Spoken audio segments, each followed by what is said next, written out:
Bonjour et bienvenue sur la chaîne. Aujourd'hui, nous allons parler d'un sujet qui va certainement nous amener à réfléchir profondément. Les 12 types de chrétiens que l'on rencontre dans nos églises et dans notre vie quotidienne. Attention, cette vidéo n'a pas pour but de juger qui que ce soit. Nous sommes tous en cheminement avec Dieu. L'objectif est plutôt de nous aider à faire notre propre examen spirituel. Car la vraie question n'est pas quel type de chrétien est mon voisin, mais plutôt quel type de chrétien suis-je réellement devant Dieu. La Bible nous enseigne dans 2 Corinthiens 13:5 « Examinez-vous vous-même pour savoir si vous êtes dans la foi ». Alors restez jusqu'à la fin de cette vidéo, car le 12e type est celui que Dieu désire voir en chacun de nous. Commençons. 1. Le chrétien du dimanche. C'est celui qui apparaît fidèlement à l'église chaque dimanche, mais dont la foi semble disparaître dès qu'il quitte le bâtiment. À l'église, il chante, à l'église, il prie, à l'église, il dit gloire à Dieu. Mais le lundi matin, personne ne peut reconnaître qu'il est chrétien. Sa vie professionnelle, familiale et sociale ne reflète pas les enseignements du Christ. Dieu ne cherche pas seulement des adorateurs du dimanche, mais des disciples chaque jour de la semaine. La foi véritable ne se limite pas à quelques heures dans un lieu de culte. 2. Le chrétien de circonstance. Ce chrétien cherche Dieu uniquement lorsqu'il traverse des difficultés. Quand tout va bien, il oublie la prière. Quand l'argent manque, il revient à l'église. Quand la maladie frappe, il recommence à lire la Bible. Quand la situation s'améliore, il s'éloigne à nouveau. Sa relation avec Dieu dépend de ses circonstances. Pourtant, Dieu désire une relation constante et sincère, dans les bons comme dans les mauvais moments. 3. Le chrétien spectateur. Il assiste au culte, il écoute les prédications, il observe tout, mais il ne s'engage jamais. Il ne sert pas, il ne participe pas, il ne met pas ses talents au service du royaume. Il est comme un spectateur dans un stade. Il regarde les autres jouer pendant que lui reste assis. Pourtant, chaque croyant a reçu des dons et des capacités pour contribuer à l'œuvre de Dieu. 4. Le chrétien critique. C'est probablement l'un des profils les plus répandus. Il critique les chants, il critique le pasteur, il critique les responsables, il critique les fidèles. Selon lui, rien n'est jamais assez bien.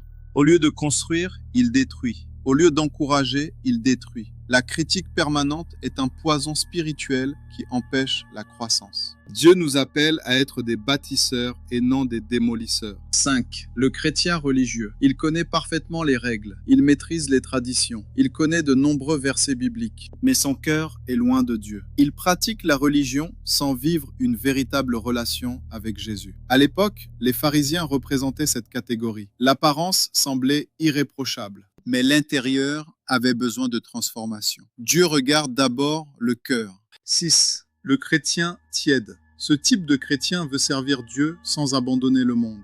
Il veut les bénédictions divines, mais refuse les sacrifices. Il veut suivre Jésus tout en conservant certaines habitudes contraires à sa volonté. Il vit constamment entre deux positions. Dans le livre de l'Apocalypse, Dieu adresse un avertissement très sérieux aux croyants tièdes.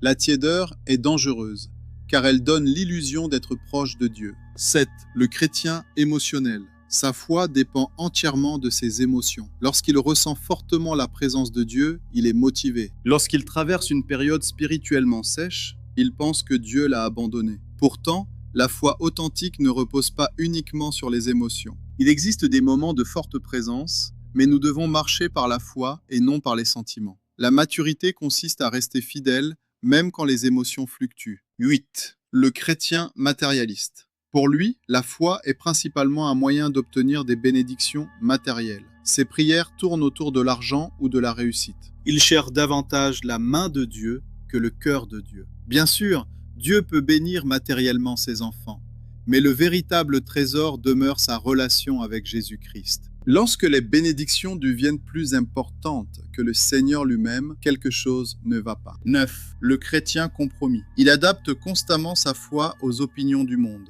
Lorsque la vérité biblique devient impopulaire, il préfère se taire. Lorsque les valeurs chrétiennes sont attaquées, il évite de prendre position. Il cherche l'approbation des hommes. Pourtant, Jésus nous appelle à être la lumière et le sel. La lumière ne sert à rien si elle ne brille plus. 10. Le chrétien orgueilleux. Ce chrétien croit être spirituellement supérieur aux autres. Il juge facilement. Il compare sa foi à celle des autres. Il oublie que tout lui a été donné par la grâce de Dieu. L'orgueil spirituel peut se cacher derrière des apparences de sainteté. Plus nous sommes proches de Dieu, plus nous sommes humbles. 11. Le chrétien persévérant. Voici un exemple inspirant. Ce chrétien traverse les épreuves mais continue d'avancer. Il connaît des combats et des déceptions, mais il refuse d'abandonner. Sa confiance ne dépend pas des circonstances, elle repose sur les promesses de Dieu. Même dans la difficulté, il garde les yeux fixés sur Jésus. La victoire appartient à ceux qui persévèrent. 12. Le chrétien selon le cœur de Dieu. Voici maintenant le modèle que Dieu désire voir en chacun de nous. Ce chrétien aime Dieu sincèrement. Il aime également son prochain. Il prie même lorsqu'il n'en a pas envie. Il lit la Bible pour grandir. Il sert avec humilité.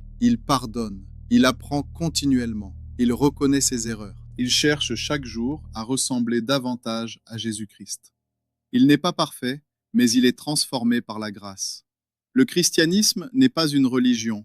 C'est une relation vivante. Ce chrétien tombe parfois, mais il se relève. Il commet des erreurs, mais il se repent. Il avance chaque jour dans la sanctification. C'est ce disciple que Dieu cherche aujourd'hui. Alors, après avoir découvert ces 12 types de chrétiens, une question demeure. Dans lequel te reconnais-tu? Peut-être t'es-tu identifié à plusieurs catégories. La bonne nouvelle, c'est que Dieu ne nous montre jamais nos faiblesses pour nous condamner. Il nous les révèle pour nous transformer. Peu importe ton passé ou tes erreurs, Dieu est capable de faire de toi un chrétien selon son cœur. Aujourd'hui, demande à Dieu, « Seigneur, montre-moi ce qui doit changer en moi, afin que je te ressemble davantage. » Dieu ne cherche pas des chrétiens parfaits, mais des cœurs sincères. Si cette vidéo t'a béni, n'oublie pas de laisser un like, de t'abonner et de partager. Que Dieu vous bénisse abondamment et à très bientôt.